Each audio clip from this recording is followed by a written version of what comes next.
संदीप चौधरी ने मारा अर्नब गोस्वामी के मुंह पर तमाचा। खुलेआम लाइव शो पर अर्नब गोस्वामी की धज्जियां उड़ा दी। बाहें ऊपर करके ताल ठोकी जा रही है। ओए उद्धव ठाकरे, ओए संजय राउत, ओए अनिल देशमुख, आओ मुझसे बात करो। है हिम्मत उद्धव ठाकरे, संजय राउत और अनिल देशमुख 1-to-1 बात हो मेरे साथ। संजय राउत जी, हिम्मत है तो आओ सामने, इंटरव्यू होगी आपकी और मेरी। संदीप चौधरी ने बीजेपी सरकार की पोल खोल दी। कोई एंकर, कोई पत्रकार कहे ओए नरेंद्र मोदी, हे अमित शाह, हे राजनाथ सिंह। जब आमिर खान या उनकी बीवी या कुछ लोगों को देश में जो कुछ हो रहा था, जैसा सूरत हाल बन रहा था, उन्हें दिक्कत होने लगी, उन्हें भय लगने लगा, तो लोगों ने उन्हें राष्ट्र विरोधी करार दे दिया था। यह कहा था कि देश में डर लग रहा है तो किसी और देश में चले जाओ, यहां रहने की क्या जरूरत है। कंगना को मुंबई में डर लगता है तो वो राष्ट्रभक्त है, अगर औरों को डर लगता है तो वो देशद्रोही हैं।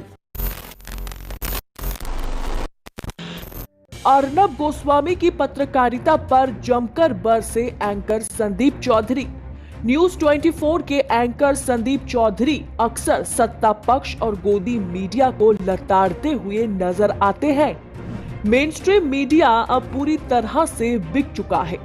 सुशांत, रिया और अब कंगना पर रिपब्लिक भारत की रिपोर्टिंग देख लगता है कि अपनी एथिक्स को भी अर्नब गोस्वामी ने गड्ढे में डाल दिया है। इसी बीच संदीप चौधरी ने अर्नब गोस्वामी को लाइव शो पर धो डाला। केंद्र और महाराष्ट्र सरकार के बीच की लड़ाई नहीं है, मीडिया भी इस पूरी कहानी में कूद पड़ा है। अब एंकर से बाहें ऊपर करके, आपने देखा होगा, ताल ठोकी जा रही है। ओए उद्धव ठाकरे, ओए संजय राउत, ओए अनिल देशमुख, आओ मुझसे बात करो, आओ मुझको इंटरव्यू दो। उद्धव ठाकरे सुन लो, क्योंकि तुम सिर्फ चंद हफ्तों के लिए सत्ता में रहने वाले हो। आप तो अपने आप को हर दिन एक्सपोज कर रहे हो। आपके लिए सिर्फ और सिर्फ संजय राउत वोट करेंगे, यह भी लिख लीजिए मुझसे। अरे शर्म नहीं आती क्या? आपकी पॉलिटिकल करियर फिनिश है भाई, सत्ता में बैठने क्या कोई अधिकार नहीं है आपका? जो करना है कर लो। फिर भी बोलूंगा तो मैं ये संजय राउत को मैं केयर नहीं करता, वो तो एक कार्टून कैरेक्टर है, कार्टून कैरेक्टर हो संजय राउत। है हिम्मत उद्धव ठाकरे, संजय राउत और अनिल देशमुख को आमंत्रित करता हूं, 1-to-1 बात हो मेरे साथ, मैं इंटरव्यू करूंगा उनका। संजय राउत जी, हिम्मत है तो आओ सामने, इंटरव्यू होगी आपकी और मेरी। है हिम्मत, है हिम्मत, है हिम्मत 1-to-1 बात करने के लिए, है हिम्मत तो बात करो मुझसे।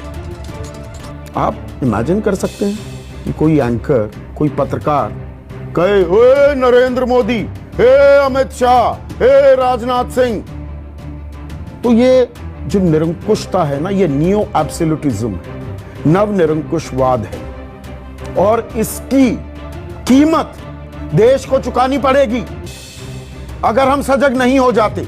इसलिए शुरुआत में मैंने कहा हाउ डेमोक्रेसीज डाई। महाराष्ट्र में शिवसेना के साथ अगर बीजेपी की सरकार बनती तो क्या अर्नब गोस्वामी इस तरह से सवाल कर पाते? एक पत्रकार होकर अपने चैनल में बैठे बैठे धमकी दे पाते? तो जरा सोचिए कि मीडिया का स्तर कितना नीचे गिर चुका है कि एक पत्रकार तू तराक कर मुख्यमंत्री को धमकी दे रहा है। लेकिन केंद्र सरकार चाहे कितना भी गलत करे, इन पत्रकारों के मुंह से एक शब्द नहीं निकलता। अर्नब गोस्वामी के सिर पर किसका हाथ है, यह हर किसी को पता है। तभी तो शिवसेना के साथ लाइव टेलीकास्ट में अर्नब गोस्वामी इस तरह की धमकियां दे रहे हैं। लेकिन संदीप चौधरी ने जिस तरह से लाइव शो पर अर्नब गोस्वामी का मजाक उड़ाया, वो काबिले तारीफ है। जनता इस वीडियो पर आपकी क्या राय है, कमेंट कर लिखना ना भूले।